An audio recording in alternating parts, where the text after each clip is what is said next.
आमच्या वेंगुर्ला नगर परिषदेने केलेलं काम हे राज्यात नाही देशामध्ये एक आदर्श काम आहे। म्हणून हे सगळ्या म्हणून मी सुरुवातीला जसं उल्लेख केला की आम्हाला नेमकी सत्ता का हवी आहे, तर हा वेंगुर्ल्याचा विकास करण्यासाठी उद्या जेव्हा गिरपजी आमचे परत एकदा नगराध्यक्ष म्हणून आपल्या सगळ्यांच्या आशीर्वादामुळे बसतील,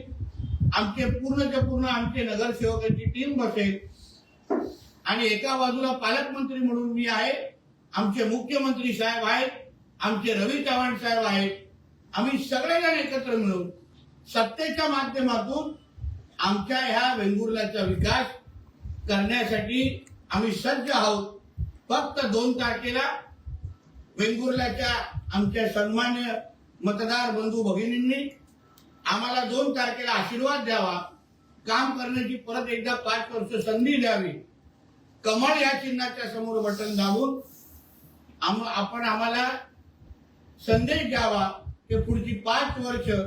तुम्ही परत एकदा आमच्या वेंगुर्ल्याला एक आदर्श शहर बनवण्याच्या दृष्टिकोनातून तुम्ही सगळ्या जणांनी एकत्र येऊन आमच्यासाठी काम करावं, हा संदेश 2 तारखेला मिळाल्यानंतर आम्ही सगळेजण कामाला लागणार आहोत। एवढंच ह्या पत्रकार परिषदेच्या सुरुवातीला